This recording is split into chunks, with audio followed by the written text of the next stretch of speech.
povo lindo e maravilhoso do canal do Monitor, tudo bem, tranquilo, suave, na paz? Na tela de hoje a gente vai estar falando aqui no nosso bloco Maratonando na História sobre Idade Média, um assunto que eu amo realmente de paixão. Por que eu gosto tanto desse tema? Porque Idade Média é um assunto que está repleto de estereótipos, de muitas visões assim equivocadas que nós temos. Então nosso objetivo de hoje é realmente desconstruir e você aprender os assuntos, o que mais cai em vestibular, o que mais cai no Enem, para você fazer uma boa provinha. De boa? Então, bora surfar essa onda?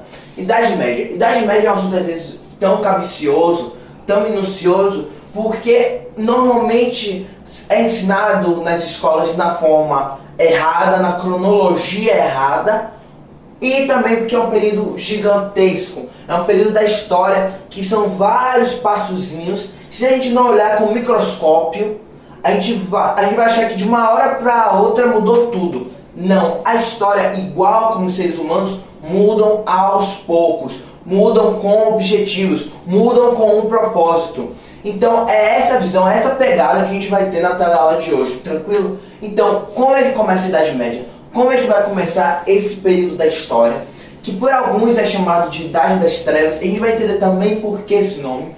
Bem, o que está acontecendo em 476 depois de Cristo? Queda de Roma. Pá, cabum, hecatombe Roma. Como assim? A gente já sabe que a gente já tem uma teleaula só sobre Roma, então corre para assistir Roma. Para entender a Idade Média, você precisa entender o finalzinho de Roma, o período ali do finalzinho do Império Romano. É muito importante você assistir. Já tem vídeo no canal sobre isso. Então pronto. Como é que tá? Roma, pouco a pouco, tá tendo invasões bárbaras. Estão invadindo, a gente discutiu lá que às vezes eram invasões realmente físicas, às vezes invasões na cultura, eles estavam entrando aos pouquinhos, nos exércitos, na população, estava tendo uma miscigenação entre romanos e bárbaros gigantescas. Então a gente tem um historiador que ele vai falar o seguinte, que entre morrer ao lado dos romanos durante essas invasões e se miscigenar, se misturar com os bárbaros, a população latina, a população do Império Romano preferia se juntar, se agregar aos bárbaros, ao invés de ficar se isolando e ficar, não, a gente é romano até o fim, beleza? Então essa transição muito importante de Roma não é uma transição, não é uma queda tão assim abrupta, física, com guerra. Lógico, teve guerra, tanto que a gente tem um marco que é a tomada de Roma. Mas a gente precisa entender que foi um processo gradual, não foi da noite para o dia, opa, bárbaro, todo mundo está tomando meu território, não. Foi um processo, eu diria até mesmo que natural, não foi uma mudança brusca, teve ali essa caminhada. Essa caminhada teve, lógico, uma forte ajuda de uma série de fatores que levaram à crise do Império Romano, não foi apenas as invasões bárbaras. Beleza? Então nós temos a junção de Idade Média, principalmente a Alta Idade Média, que é o primeiro assunto que a gente vai dar, que nós temos a Alta Idade Média e depois nós temos a Baixa Idade Média, que é a transição para a Idade Moderna. Então a chave para o entendimento da Alta Idade Média é entender que nós temos o Império Romano e que nós temos os bárbaros juntos, fundidos. Então muito da cultura, muito das instituições, muitos costumes, esse novo sistema que vai surgir na Idade Média é a junção desses dois personagens, desses dois carinhas, Roma e os bárbaros. Então, como é que eram os bárbaros?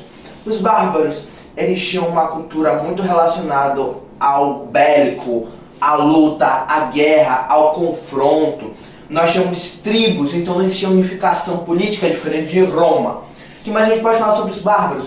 Os bárbaros, eles sempre ficavam lutando entre si, tranquilo? Os bárbaros, eles tinham um rei que comandava, que era um comandante militar, beleza? Então, pegaram a visão? Não está muito parecido com a Idade Média? Uma cidade, um reino fica brigando com o outro. Tem um rei que também é um comandante militar. A gente tem entre essas castas, que eram os nobres, então quem lutava. A gente tinha o pessoal, eles eram pagãos, então o pessoal lá que ficava ligado com a adoração aos deuses. Não está muito parecendo o clero da Idade Média. Então muita coisa que os bárbaros tinham, eles mixaram, eles juntaram com o que os romanos tinham. Então dentro desse caos, logo após a queda do Império Romano, que é o seguinte, caiu o chefão da Europa, que é o Império Romano. quem que vai tomar o poder, quem que vai ficar com o maior poder. E aí, dentre essas facções, que são as tribos bárbaras, nós temos um carinha, muito gente boa, que ele vai chegar ao poder e ele vai, de certa forma, trazer uma certa unificação, uma certa ordem na Europa. E que esse carinha é o Império Carolíngio. É uma tribo bárbara que vai ganhar poder. Na verdade, vai ganhar poder como? Porque ele vai, durante esse processo de transição de Roma para a Idade Média, eles vão começar a ficar bem coladinhos, eles vão ficar bem brothers de Roma. Então eles vão começar a trabalhar no exército de Roma, eles vão começar a aprender como é que funcionam as instituições de Roma. Então o filhote de Roma é o Império Carolíngio. Então quem vai botar um pouquinho de ordem no pedaço da Europa é o Império Carolíngio. E a gente tem figuras importantes como Carlos Martel, por exemplo. E aí o Império Carolíngio, que ele vai para outros lugares, ele vai realmente pegar vários territórios que era do Império Romano Ocidental. Ele realmente vai crescer. Ele era um antigo reino franco, um antigo reino bárbaro franco. Então nós temos a influência romana muito forte, mas o mais importante da gente aprender com o Império Carolíngio é que ele foi muito sabidinho, ele foi esperto, porque Roma política caiu, mas Roma religiosa, Roma cultural, Roma como instituição, as instituições que Roma criou, não caíram. Então a igreja cristã que surgiu, que a gente não pode chamar ainda de igreja católica nesse período, a gente também vai entender por quê. Lá no Império Romano não caiu com a queda do Império Romano, ele permaneceu lá. Então o Império Carolíngio, que é os francos, que já eram coladinhos dos romanos, aprenderam muita coisa com os romanos. Quando os romanos vão cair, eles vão falar: sabe, Dilma, eu vou me aproximar da igreja deles também. Ele já tinha esse contato, estou pronto, eu vou me aproximar. Então existe uma aliança entre o Império Carolíngio / Reino Franco com a igreja cristã, com a igreja que vai se tornar a igreja católica. Então o que vai acontecer é que a gente vai ter o Estado e a religião, que nem muito parecido com Roma, um apoiando o outro.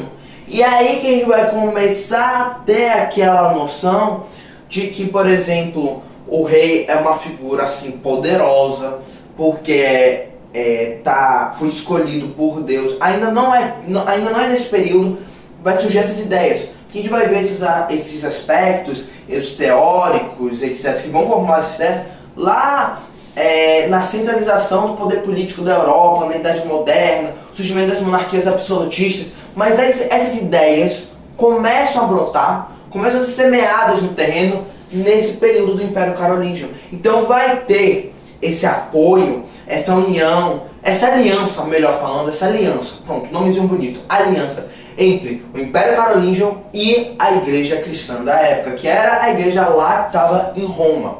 Beleza.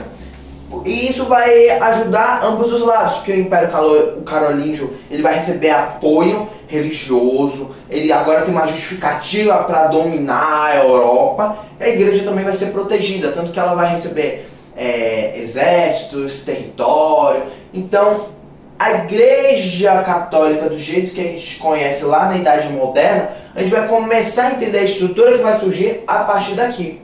Tranquilo? Mas o que vai acontecer? Duas coisas vão acontecer. Primeira coisa, os vikings, porque nós temos os latinos ali na Península Romana, a gente sabe que os bárbaros vêm mais ou menos da região da Germânia, mas a região da Escandinávia, ali mais no norte da Europa, tinha outros rapazinhos. E esses rapazinhos têm nome de vikings. E eu acho isso fantástico, porque para os romanos, os germânicos eram bárbaros. Agora, para os germânicos, os vikings eram bárbaros. Então, nós temos a chegada desses carinhas, são os vikings, que, rapaz, vai deixar a Europa um caos. Se já estava um caos com a queda de Roma, com os vikings vai ser pior ainda. Agora sim vai ser a bagaceira total. Como é que isso vai funcionar? Então, ao mesmo tempo que o Império Carolíngio ele ia se desfazendo por causa de brigas, principalmente por causa de brigas de quem ficaria no poder, porque brigas sucessórias, que a gente chama de disputas sucessórias, ele vai acabar se fragmentando em 3 outros reinos, E aí vai enfraquecer, vai perder força, e aos poucos ele vai se deteriorando. Então aquele cara, o chefão da sala, que era o Império Carolíngio, aos poucos vai perdendo seu poder. E ao mesmo tempo vai chegar um novo aluno na sala, que são os vikings. E os vikings eles vão invadir, vão fazer arruaça, vão ficar jogando papelzinho de papel de um lado, bolinha de papel de um lado para o outro. O professor vai reclamar. Então é esse o contexto que nós temos na Europa, nós temos essa briga. Então os vikings vão começar a invadir as cidades, vão começar a saquear. E o que eu, mero camponês, vou fazer?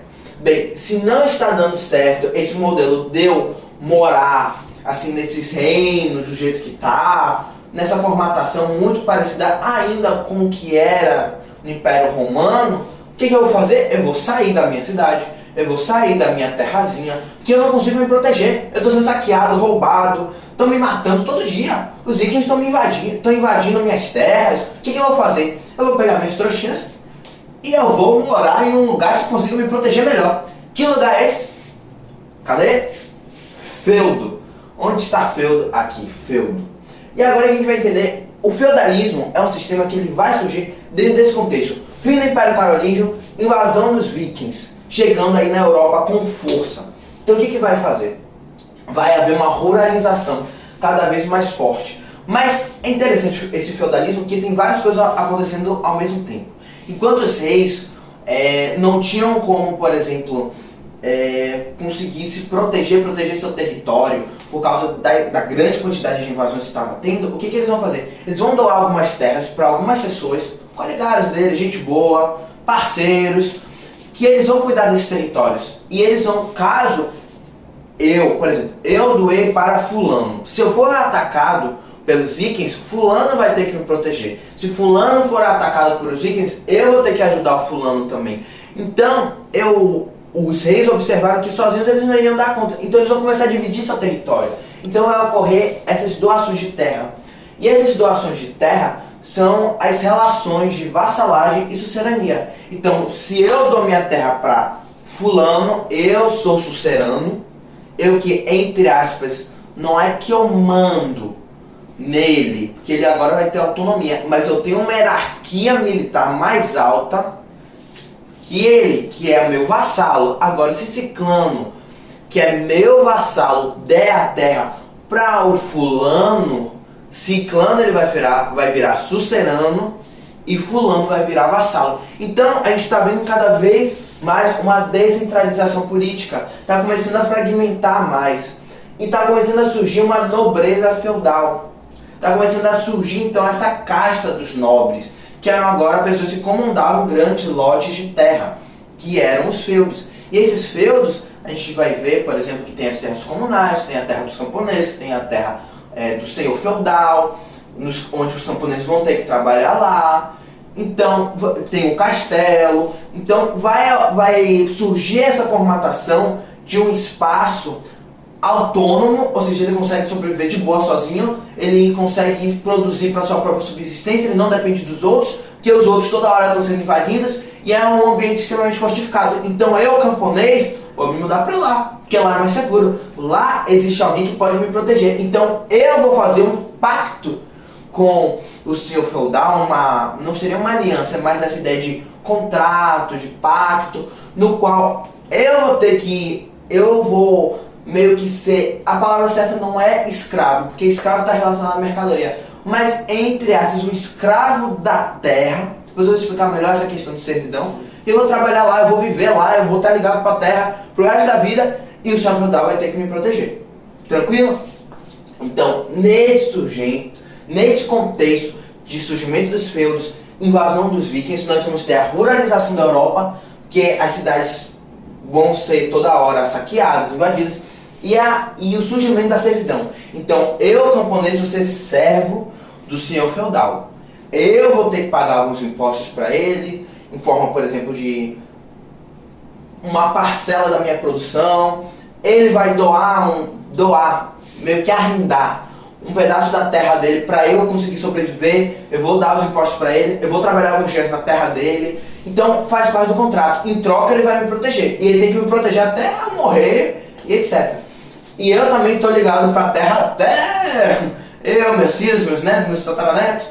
Então vai ocorrer essa relação e tá todo mundo feliz, tá todo mundo tranquilo, tá todo mundo na paz e no sossego, que nem aqui no canal do Monitor. Mas dentro desse contexto vão começar a ter mudanças, vão começar a ter transformações e tudo vai começar com isso daqui. Nesse contexto se formatar uma sociedade estamental. Como é que é uma sociedade estamental? Significa que não existe mobilidade, social. Então a gente vai fazer aquela querida pirâmide, a pirâmide da sociedade. Embaixo temos nós, camponeses, nós temos aqui nobres camponeses, lá embaixo, aqui em cima, nós tem alguns estudiosos, tem algumas pirâmides, que vão colocar que aqui é a nobreza, e aqui em cima sempre é o rei. Aqui em cima sempre é o rei, ele é que manda. Alguns livros colocam que aqui é o clero e que aqui é a nobreza, ok? Alguns invertem falando que a nobreza é embaixo o clero.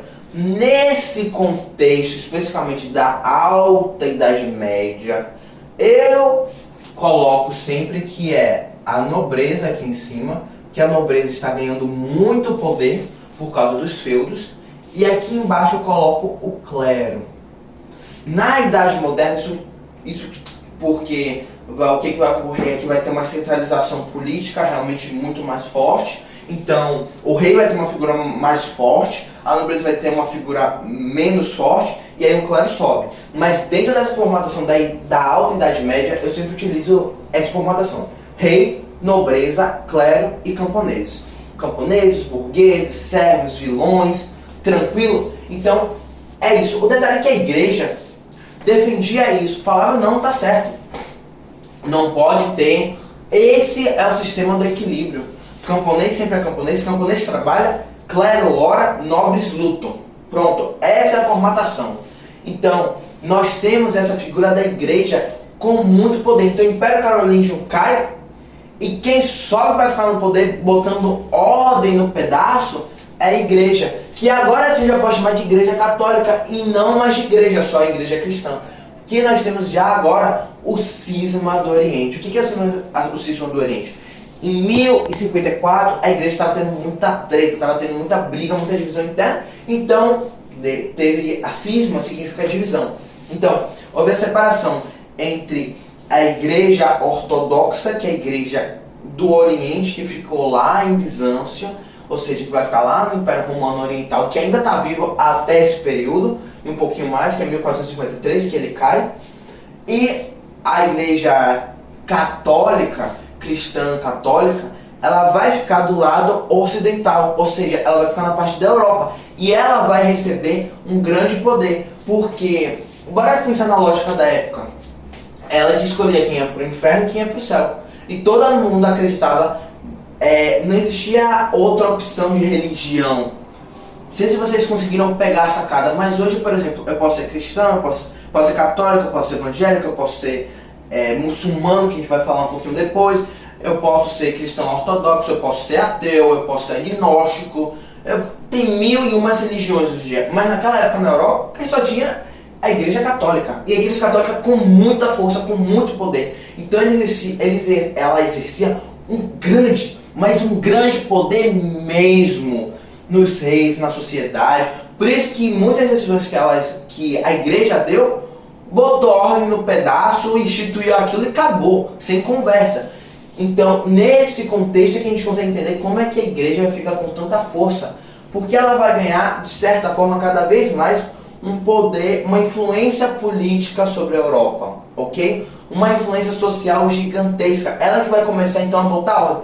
Para vocês terem noção, por isso eu botei aqui a paz de Deus ou a trégua de Deus. A igreja instituiu que em alguns momentos não poderiam ter guerra, não poderiam, até mesmo para tentar botar um pouquinho mais de ordem, porque aí os camponeses estavam sofrendo demais. Mas para vocês terem noção, todos os reis da Europa concordaram. A gente vê essa influência, tipo assim, até a Primeira Guerra Mundial ainda, que, por exemplo, em várias datas religiosas não poderiam ter guerra, e na Primeira Guerra Mundial a gente vê essa história, esse evento de que duas tropas inimigas não se atacaram no período do Natal. Então a gente vê como a igreja tinha um poder, uma influência política tão forte. E conseguia instituir e ninguém contrariar essa ideia de que camponês trabalha e acabou, clero ora e acabou, nobres lutam e acabou. Tanto que nessa relação de vassalo, de sucerano, é que a gente vai começar a ter uma hierarquização militar. Tranquilo? Suave? Na nave? Então já comentou sobre tudo isso, mas a gente tem que falar então sobre a Baixa Idade Média. O que é a Baixa Idade Média? É quando a Idade Média começa a ter mudanças, começa a ter um comportamento bem diferente. E que comportamentos são esses?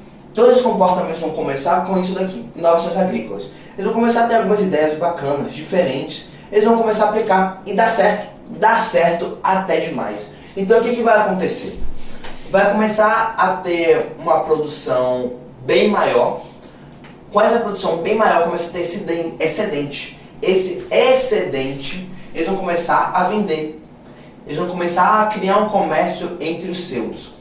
O comércio entre os feudos vai favorecer realmente um aumento do dinamismo comercial e assim vai formar os burgos. Os burgos é o nome da época para cidades. Então, entre ruas, aquelas ruas lá no Império Romano estão vivas até hoje. Assim, também acabadas nesse período, mas as ruas ainda existem. As cidades do Império Romano ainda estão lá, estão mais a cidade fantasma do que outra coisa, mas ainda estão lá. Então vamos começar a ter habitantes, retornar, reavivar essas cidades, e os burgueses são as pessoas que vão viver lá, que vão trabalhar então como comerciantes, que vão trabalhar, por exemplo, na troca, por exemplo, na conversão de moedas, vão começar nesse contexto a surgir os primeiros bancos, tranquilo? Então, os burgueses vão começar a se organizar nesse período. Eles vão começar então a se organizar em comunas, em guildas, em corporações de ofício. E aí eles realmente vão começar a ganhar um poder maior. E isso explica como é que os burgueses conseguem ter tanto poder até chegar na idade, aos poucos, gradativamente, para conseguir fazer grandes mudanças como a Revolução Francesa. Então é uma mudança paulativa. Para vocês terem noção, eles estavam ganhando tanta força que eles conseguiram criar a carta de franquia, que era uma assinatura que o rei tinha que fazer, no qual os burgos tinham certa autonomia para fazer suas decisões, não ter que pagar todos os impostos para o seu feudal, começar a criar impostos para si mesmo. Então a gente vai ver uma estruturação, a gente vai ver que o rei agora, o senhor feudal, etc., agora, além da divisão que já foi criada pela doação de terras e tudo mais, as relações de sucerania, de vassalagem, do feudalismo, agora ele também vai ter que dividir com os burgueses o poder relativamente. A gente vai ver uma nova classe surgindo, que nunca antes houve, que eram os burgueses. Essa ascensão social, essa ascensão na verdade no sentido de o surgimento de uma nova classe social, estava começando aqui. O detalhe é que dentro desse contexto todo, começa a ter a crise da Baixa Idade Média. Por quê? Porque a população cresce. A população cresce, muita gente sai dos centros, começa a ir para as cidades, então começa a voltar a ter uma urbanização. As cidades não são muito bem as cidades não têm uma infraestrutura muito boa, então não tem saneamento básico bacana e tudo mais. Então vai ter, por exemplo, maior disseminação de doença. Além de disseminação de doença, nós temos nesse contexto a peste negra, até mesmo porque os feudos eles viviam isolados. Agora a gente tem uma comunicação completa, então as doenças elas são transmitidas com uma velocidade muito maior e agora são transmitidas. Nos feudos eles viviam em isolamento. Se a gente reclama da pandemia, do período de isolamento, naquela época era pandemia quase todo dia. Essa noção de estar isolado, ali confinado, era mais ou menos essa ideia. Você sair do feudo era pedir para ser morto por alguma invasão, por algum viking e etc. Até mesmo viver fora dos feudos passa a ser visto de um olhar, assim, com uma visão negativa dentro desse contexto do feudalismo. Então começa a ter crise. Agora a população está muito grande, está gigantesca, e o desenvolvimento e as inovações não crescem nessa mesma medida. Então, por exemplo, inicialmente a população e a produção estavam assim. Com as inovações agrícolas, sobe pra caramba. A população também vai crescer. Mas olha o que vai acontecer. A população vai continuar crescendo e o crescimento agrícola não cresce nessa mesma medida. Então a gente vai ter fome, por exemplo, nesse contexto. Aí vai deixar mais propenso para doenças. Nesse contexto a gente vai ter guerra, a gente vai ter briga. Então a Europa vai estar retornando a um período de caos. Por isso que nós temos a crise da Baixa Idade Média. E dentro desse momento de uma série de mudanças, a gente vai ter essa iniciativa dos países, dos reinos começarem a buscar por sua autonomia, por seu poder, começar a centralizar o poder. E tem dois processos muito importantes, que é a Guerra dos 100 Anos, que é esse processo da Inglaterra e da França conseguirem centralizar seus poderes e aí criar um Estado nacional nesse período da Idade Moderna, e a Guerra de Reconquista, que vai, assim, a gente vai explicar agora essa ideia da onde é que surge essa ideia de reconquista, mas a Guerra de Reconquista ela vai, na verdade, a partir dela vai surgir o Estado Nacional da Espanha, o Reino da Espanha e o Reino de Portugal. Então nós temos o primeiro Estado unificado é Portugal, depois nós temos Espanha, Inglaterra, França, tranquilo? Mas falar em reconquista, a gente só pode também falar sobre Guerra dos 100 Anos, a gente só pode falar se a gente comentar sobre as cruzadas. Então o que acontece? Nós temos o surgimento do islamismo, que é algo muito interessante, porque no globo de uma religião grande, forte, até agora a gente só tinha visto o cristianismo. Agora surge uma outra religião monoteísta também, que é o islamismo. O islamismo então vai se expandir, Maomé aí vai fazer a pregação, etc. Vai se expandir, vai começar a surgir os califados e tudo mais, e vai se expandir pelo norte da África, pela Península Arábica. Jerusalém vai ser tomada nesse contexto, vai começar a tomar aquela região. A Europa também vai começar a ser tomada, que é a Península Ibérica. Por isso que nós temos essa Guerra de Reconquista. A Guerra de Reconquista foi o início de Guerra de Reconquista e Idade Moderna, essa transição. Tem vida no canal, que são as grandes navegações, a expansão marítima europeia. Então assistam para fechar melhor como é que funciona essa transição de Idade Média para a Idade Moderna. É uma continuação das cruzadas. Então o que o Papa vai falar? Ele vai falar o seguinte: meus irmãos, nossos amigos ortodoxos estão sofrendo lá bagaceira nas mãos dos árabes. Dos árabes não, dos muçulmanos. Então o que a gente vai fazer? A gente vai se organizar para a gente ir lá para conseguir salvar nossos queridos irmãos e a cidade santa, que é Jerusalém. Mas realmente o que aconteceu? Aconteceu isso não, né, gente? O propósito maior eram alguns. Primeiro, comercial.